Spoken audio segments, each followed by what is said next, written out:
आज हमारी परिक्रमा का डे 37 दिसंबर 28 2023। हम विमलेश्वर से पैदल चलते हुए बोट में बैठने के लिए जा रहे हैं। दोनों बाजू खुली ज़मीन है, उसमें जब भरती आती है तो समुद्र का पानी यहाँ तक दोनों तरफ आ जाता है। सो बीच में थोड़ी सी सड़क बनाई गई है। सामने जो लाइट दिखाई देती है वहाँ जब भरती आती है तभी बोट आ सकती है, तो हमें वहाँ जाके भरती का इंतज़ार करना होगा। हो सकता है हमें 2 घंटे 2.5 घंटे तक भी इंतज़ार करना पड़े। जब भरती आती है, बोट अंदर आती है, तो उन्हों के पास जो बैठाने का समय घरा होता है बहुत कम होता है। तो भर्ती चली जाए उसके पहले उन्हों को, यात्रियों को बैठा के समुद्र में बोट को हंकार देना पड़ता है। अभी सुबह के 1:40 हुई है। तो हम वहाँ से 1 बजे उठकर हमारा सामान पैक कर निकल गए। तो हम 2 बजे वहाँ जो बोट में बैठने की सुविधा उपलब्ध की गई है वहाँ पहुँच जाएंगे। अभी तो चंद्रमा की वजह से थोड़ा थोड़ा उजाला दिखाई दे रहा है। आप कोलाहल सुन सकते हैं। शायद 400 से ज़्यादा यात्री पहुंच गए हैं बोट में बैठने के लिए। पहले 2 वीक के पहले बहुत दिक्कत थी, बहुत बैकलॉग था, मगर अब उन्होंने 3 बड़ी बोटें का इंतज़ाम किया है। सो बोट में 200 से 250 यात्री बैठ सकते हैं। पहले जो छोटी नाव थी उसकी कैपेसिटी सिर्फ 40 यात्रियों की थी, इसलिए बहुत वक्त लगता था। छोटी बोट 7 घंटे लेती थी, वो बड़ी बोट 3 घंटे में सामने की ओर मिट्टी तलाई पहुंचा देती है। तो ये है यहाँ का इंफ्रास्ट्रक्चर। ये सब कंस्ट्रक्शन के इक्विपमेंट है, कुछ ना कुछ काम यहाँ चलता रहता है। ये सब यात्रियों को छोड़ने के आते हैं। जो लोग पैदल नहीं चलते हैं वो व्हीकल का उपयोग करके यहाँ आते हैं। हम पैदल यात्री हैं, पैदल चलते हैं, हम व्हीकल का उपयोग कभी नहीं करते। तो हमें चलते ही वहाँ जाना है। आप सामने लाइट देख सकते हैं, वहाँ तक हमें जाना है। ये सभी यात्री बैठे हैं, वो सब ये व्हीकल में ही आए हैं।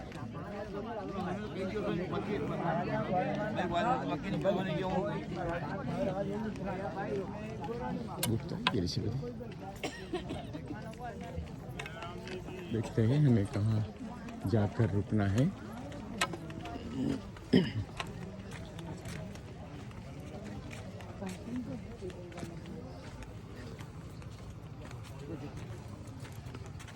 यहाँ कोई बताने वाला तो है नहीं, सूचित ना हो सके चलते जाते हैं।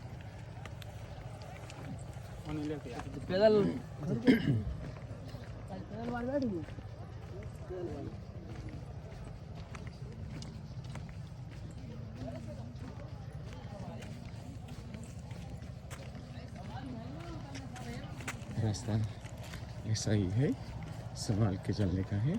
आप देख सकते हैं साइड में बोट भी खड़ी है, मगर पानी नहीं है तो बोट यहाँ स्टक हो गई है। जब पानी आएगा तब वो तैरने लगेगी।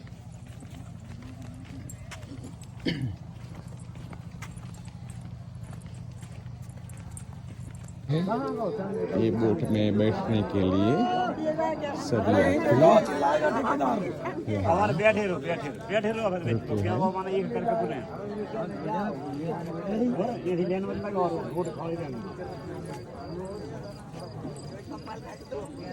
एक नहीं ऐसा का सब ये बोट है। जब तक स्कूल में भरे समझ तो एक नाव नहीं जाता, एक गाड़ी भरा गई आगे बढ़ाते दूसरी में लगाते लगे जब हम जब बिठा रहा है ना वो बिठा रहा है ना वो तो बिठा तो रहा है। हाँ बिठा रहा है ना,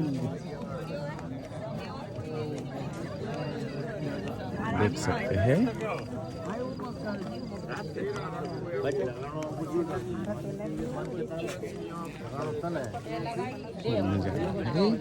ये सिचुएशन है, हमें इस सिचुएशन में से गुजरना होगा।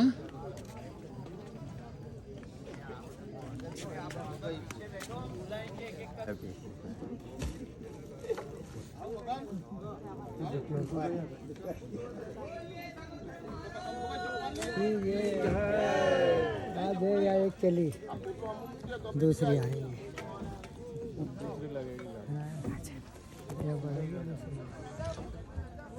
આજે મેનલા 50 બૈરા 50 બૈરા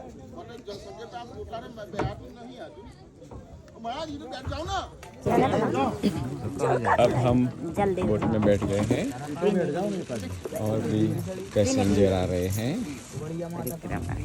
परिक्रमावासियाँ धीरे धीरे पान बढ़ती आ रही है। सामान इधर दे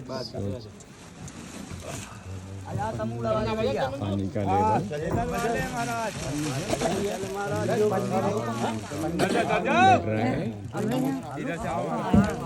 सामान में निशानी नाव में ऐसे बोलते हैं कि 40 की कैपेसिटी है, साइड भर देते हैं। लाइफ जैकेट की कोई सहूलत नहीं है, भैया के भरोसे जाने का है।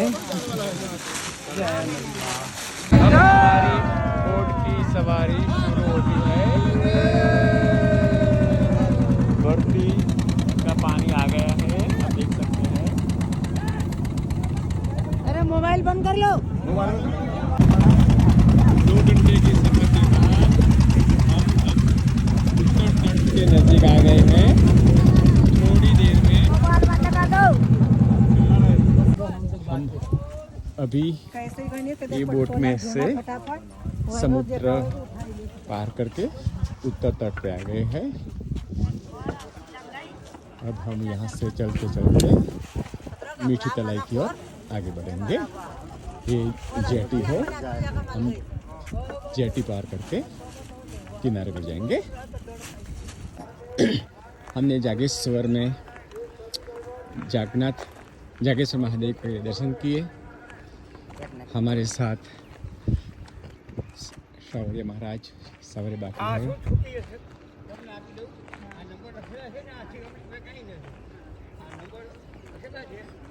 हम जागेश्वर गांव में श्री मंजुला बहन और उत्तम भाई पटेल के वहाँ हमने बाल बुक किया। वो शौर्य महाराज जो गांव में से जाते हैं तो लोगों को आगे बढ़ने नहीं देते थे, सभी बोलते हैं बापू आओ बापू आओ बापू आओ। तो वो भक्तों का मान रखने के लिए थोड़ी देर के लिए रुक जाते हैं। आज हम यहाँ से अम्बिठा होके सुआ गाँव जा रहे हैं। दोपहर का विश्राम सुआ गाँव में करेंगे, फिर आगे का हाल बताएंगे। ये है दहेज एरिया में स्थित रिलायंस इंडस्ट्री। दहेज एरिया में वहाँ के उन्होंने बहुत डेवलपमेंट किया है। रिलायंस एंड अडानी दोनों की इन्वेस्टमेंट से इलाके के सारे लोगों को एम्प्लॉयमेंट भी मिलता है और वो लोग बहुत सी अन्य सुविधाएं भी उपलब्ध कराते हैं। एजुकेशन यदि वो लोग इन्वेस्टमेंट करते हैं। यही सामने मैया दिखाई दे रही है वो झाड़ी के पीछे। तो हम अब मैया के तट से थोड़े ही दूर उत्तर की ओर चल रहे हैं। उत्तर तट पर है हम। अब यहाँ से हम सुवा गांव जाएंगे। हमारे साथ सियाराम महाराज है, वो ऐसे खुले पैर प्रदक्षिणा करते हैं। तो 3-4 दिन जनवरी 2 तक हमारे साथ रहेंगे।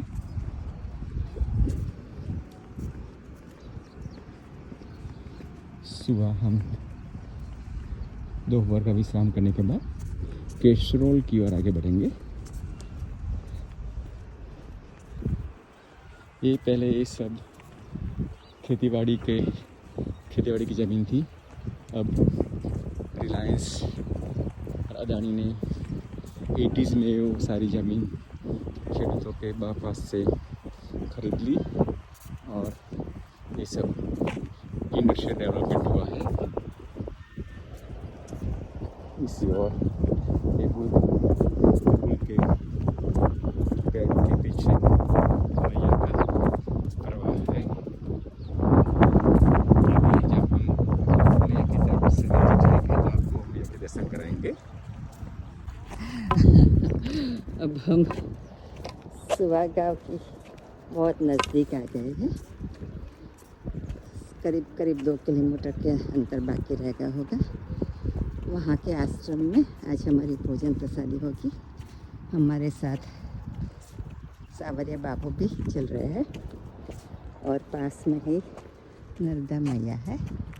बहुत पास नहीं है पर उनका वो पास होने की वजह से पवन महसूस होता है, अच्छा लगता है। धूप होने के बावजूद, सूर्य प्रकाश होने के बावजूद भी ठंडा पवन आ रहा है तो चलने में इतनी दिक्कत नहीं है। और अभी 10:15 हुए हैं। आज हम ज़्यादा नहीं चले पर हमारा जो वॉक है बहुत अच्छा रहा। बीच में बापू के कुछ पहचान वाले कहो या बापू के भक्त कहो, उन लोगों के वहाँ रुके। उन्होंने बड़ा स्वागत किया, हमारे लिए चाय नाश्ता भी किया।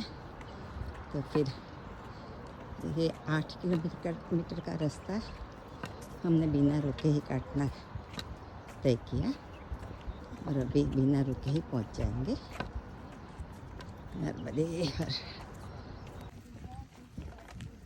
अब हम वो छोटी सड़क छोड़ के हाईवे पर आए हैं। यहाँ से हम सुवा गांव की ओर आगे बढ़ते हैं।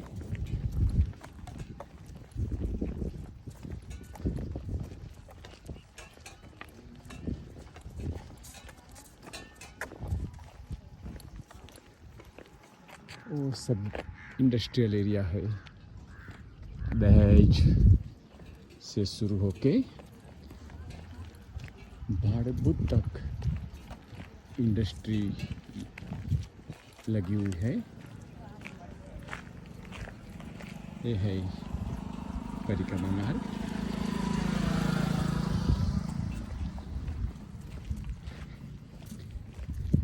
आज सुबह से अब तक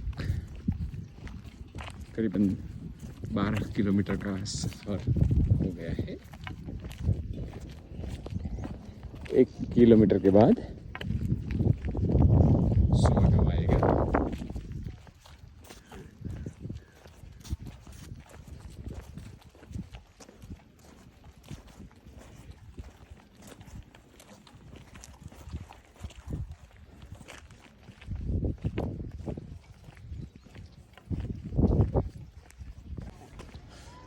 हम सुवा गांव में आ गए हैं। अब हम श्री सिंहनाथ महादेव आश्रम सुवा में जा रहे हैं। यही महर्षि श्रृंग ऋषि ने तपस्या की थी। यह श्रृंग ऋषि का तपस्थली है।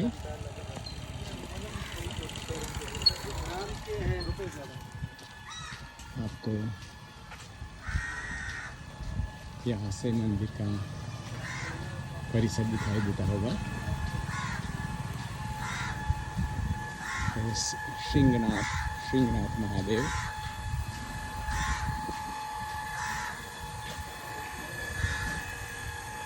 सिंहनाथ महादेव आश्रम, यह है सिंहनाथ महादेव का आश्रम। यह है महर्षि श्रृंग ऋषि। यह है सिंहनाथ महादेव।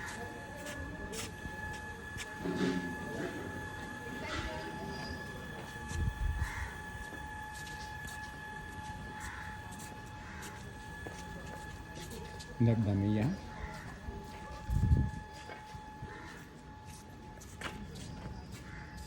पूज्य श्री रुखड़गिरी जी महाराज।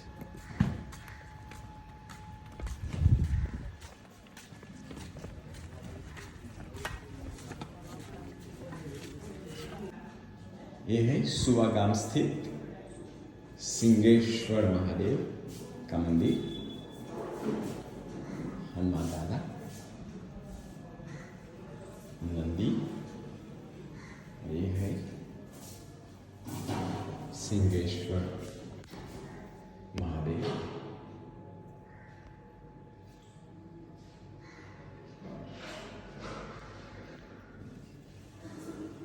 बहुत सुंदर श्रृंगार।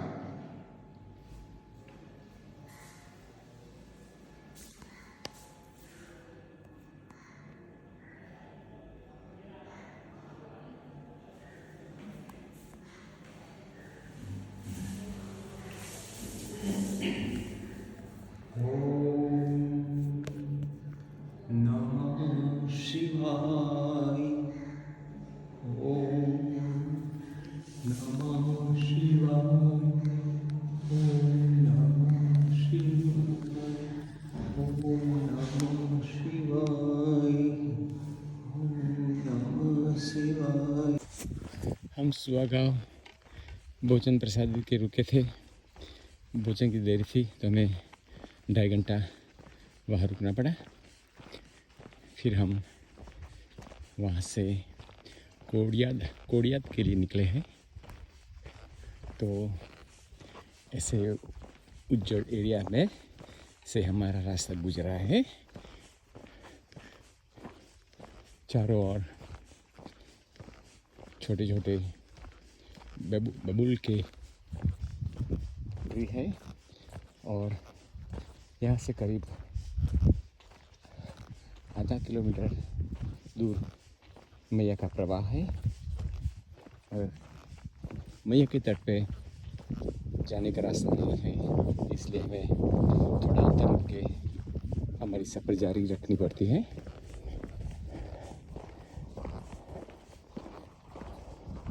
शायद 1 किलोमीटर चलने के बाद हमें पक्की सड़क मिल सकती है, मगर ये सड़क अच्छी है। पक्की सड़क पर ट्रैफिक बहुत होता है। चलने के लिए ऐसी सड़क ही हमें पसंद है।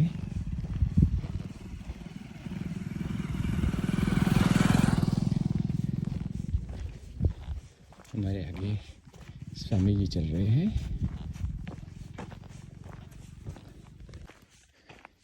अभी थोड़ी देर में हम कोडियाल गांव पहुंच जाएंगे। शायद आधा किलोमीटर होगा। यहाँ से गांव दिखाई देता है। हमारे साथ समरिया बापू है, वो धीरे धीरे हमारे पीछे आ रहे हैं। काफ़ी धूप है, फिर भी खुले पैर चलते हैं। सड़क में ग्रेवल लगा हुआ है, शार्प कॉर्नर वाला ग्रेवल। पग में शूज के बॉटम में भी चुमता है, तो वो कैसे चल पाते हैं वो भी हमें तो बहुत अचरज जैसा लगता है।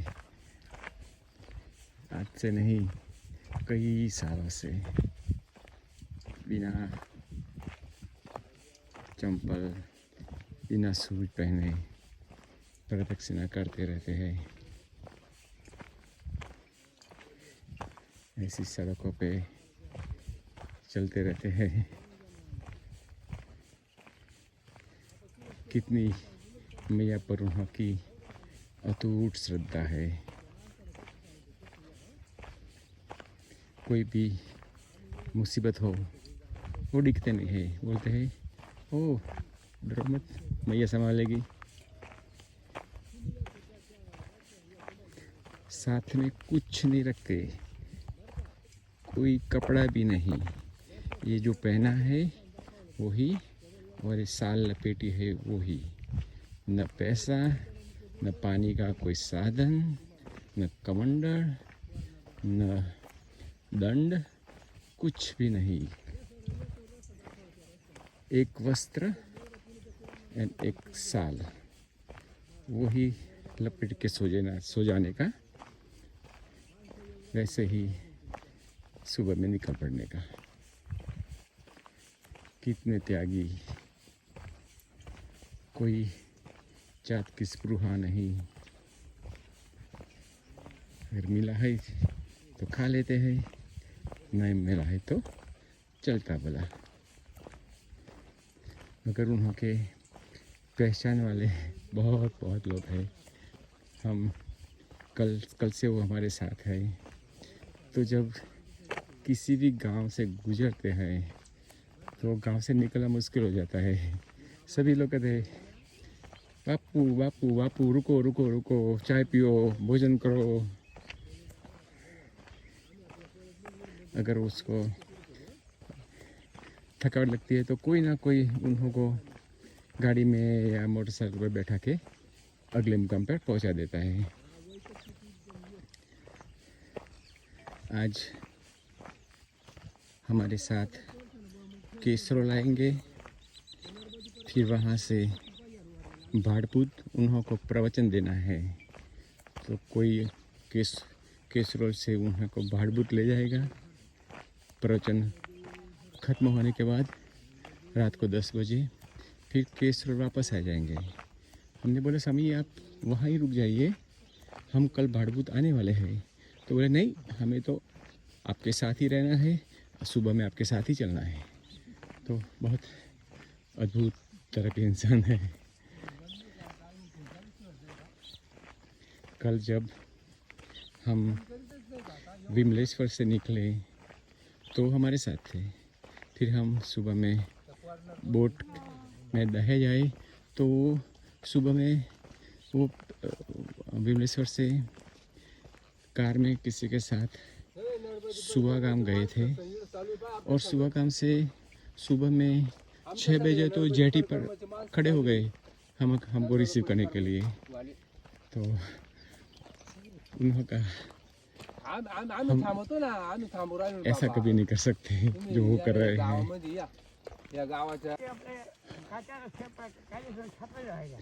अब हम कड़ादरा की ओर आगे बढ़ रहे हैं। शाम के 3:30 हुई है। हमने खेतों वाला रास्ता चुना है। બપોરે કેશોરમાં બપોરા ગયા હતા અને અમે ભાડભૂત છોડી દીધું. એટલે છે જે બે ગામની અંદર એક કુસામાનું ફાર્મ છે એમાં ગયા હતા વિદેશના. બહુ સુવિધા સારી.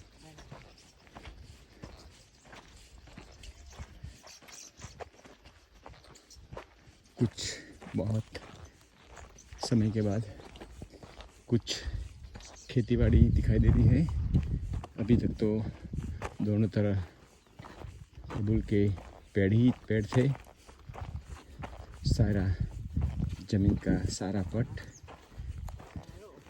दरिया के, समुद्र के बैकअप वाटर से खेती लायक नहीं रहा।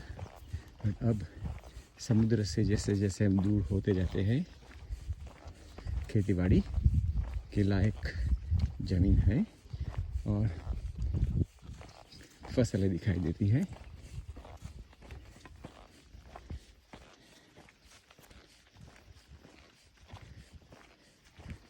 तो है, मगर कुछ कुछ पवन की लहरियाँ आती है तो अच्छा महसूस होता है, थकावट कम लगती है।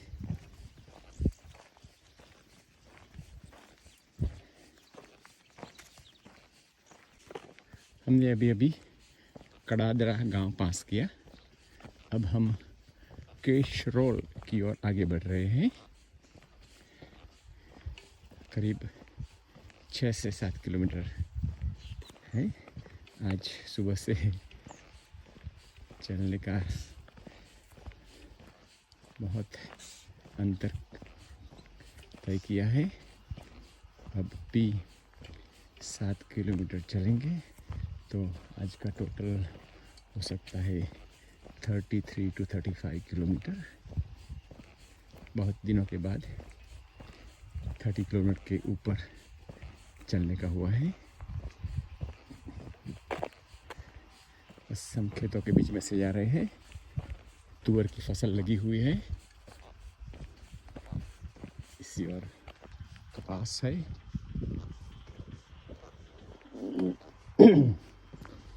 आगे ज्वार, तरह तरह का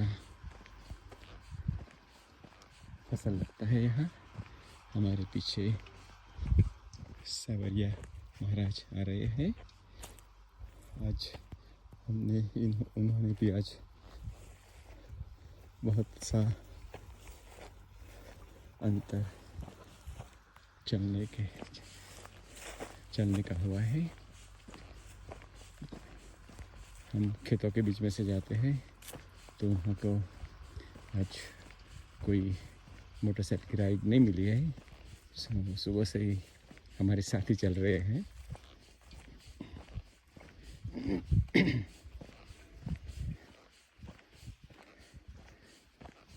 देखते हैं अगर आगे कोई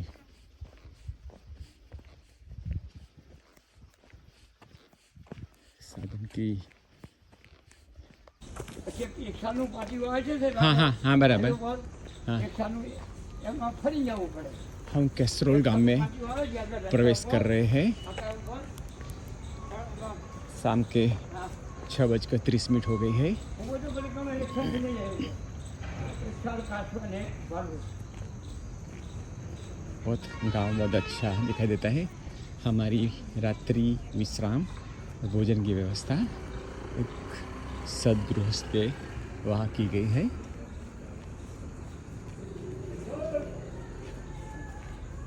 હવે એને જે આગળ જવાનું છે, આપણે ઘરે જવાનું છે।